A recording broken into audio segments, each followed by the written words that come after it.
الحقي حوشيه واوعي ترميه وفرحي العيال كلها بيه. قشر البرتقال اللي طعمه يجنن بعد ما بتعمليه بالطريقه دي، لما تجربيه هتنبهري بيه. وما تنسيش تشتركوا في القناه علشان يوصلك كل جديد من فيديوهاتنا. وتعالوا يلا بينا نحضره مع بعض. اول حاجه هنجيب البرتقال بتاعنا هنغسله كويس، وهنجيب السكينه هنقطع كده الحته اللي فوق بالطريقه دي كده، وهنقوم بشق البرتقال من الجنب بالسكينه. هنفتح كده زي ما انتوا شايفين، هنعمل فواصل كده بين البرتقال وبعضه. بس اهم حاجه السكينه ما تدخلش كده البرتقال من جوه، يعني هيكون اخرها القشره كده علشان ما تنزلش اي عصاره منها.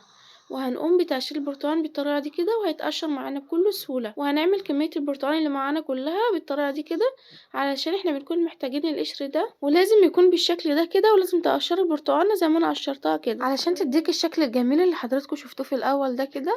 فلازم تقشريها بالطريقه دي. وهنقشر كميه البرتقال اللي معانا كلها. وطبعا احنا هنستخدم القشر بس، والبرتقال ممكن تعصريه وتحطيه في ازاز وتحطيه في التلاجة، او ممكن تاكلوا البرتقال كده. وتعالوا يلا بينا نقوم بتحضير القشر بتاعنا. اهم حاجه نكون غسلينه كويس. هنجيب كده القشره ونجيب السكينه وهنقطعه بالطريقه دي كده. ولو كانت القشره بتاعت البرتقال معاكي كبيره هتقطعها ل3 بالشكل ده كده. طبعا هو ده اللي احنا محتاجينه. وهنقطع كمية القشر كلها بالشكل ده كده. وزي ما قلتلكوا لو واحدة كبيرة شوية هتقطعوها الى 3. وبكده خلصنا تقطيع قشر البرتقال كله. هنجيب القشر وهنلفه بالطريقة دي كده زي ما انتوا شايفين هنلفه. وهنجيب الابرة والخيط وهنعمله بالشكل ده كده زي ما انتوا شايفين كده. هنجيب كل واحدة واحدة كده وهنلفها زي ما انتوا شايفين كده بالطريقة دي. وهنعمل كمية القشر اللي معانا كلها بالطريقة دي. واهم حاجة وانت بتدخلي الابرة تبقى في نص القشرة بالشكل ده كده علشان تطلع مظبوطة معاكي. وبكده خلصت لف قشر البرتقال زي ما انتوا شايفين كده، وحطيته في الخيط وربطته. اهم حاجة تربطيه كويس علشان ما يفكش منك. وعملت كذا واحدة بالشكل اللي انتوا شايفينه ده كده. شكله جميل جدا وشكله كده يفرح الولاد لما تعمله لهم بالطريقة دي كده. شوفوا الجمال والحلاوة ده كفاية لما تعملي القشر بالطريقة دي كده. بس هنحطه في طبق غويط وهننزل عليه بالمية. اهم حاجة نغطيه بالمية بالشكل ده كده وهنسيبه لمدة 3 ساعات علشان ينزل المرارة بتاعة قشر البرتقال في المية.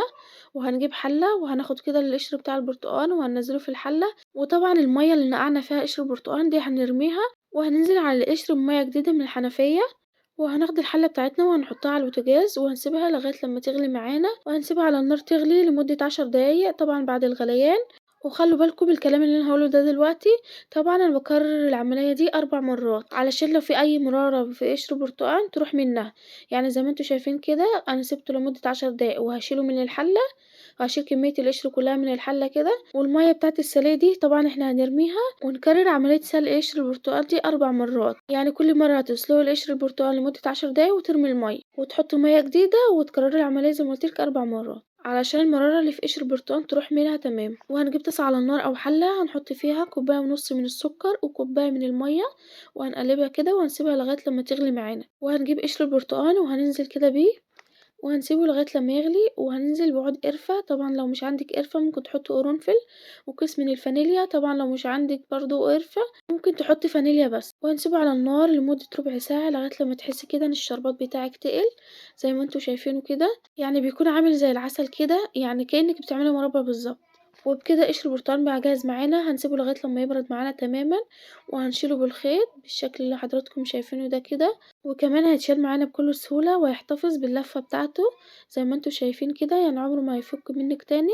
بس اهم حاجة تسيبيه لغاية لما يبرد معاكي تماما. ولو عاملة كمية هتحطها في برطمانات زي المربى بالظبط وهتحفظها في التلاجة هتقعد معاكي مدة طويلة قوي. الاطفال هيحبوها جدا. بس اهم حاجة علشان الوصفة بتاعتك تنجح معاك ومش تبقى مرة، اهم حاجة تنقعها في المية الاول وبعد كده تكرري عملية السلق دي 4 مرات. يعني كل مرة هتشيلي كده المية بتاعة السلق وهترميها طبعا علشان المرارة. وهتحطي مية جديدة وهتسيبها لمدة 10 دقايق وهتكررها 4 مرات. دي مهمة جدا علشان بعد ما تعملي الوصفة قشر البرتقال بتاعك مش يبقى فيه مرارة ولا اي حاجة. فدي خطوة مهمة علشان مش تيجي تعملي الوصفة وتيجي تقوليلي قشر البرتقال بيكون مر. لازم تتبعي الخطوات. وبألف هنا ليكم وان شاء الله هيعجبكم جدا.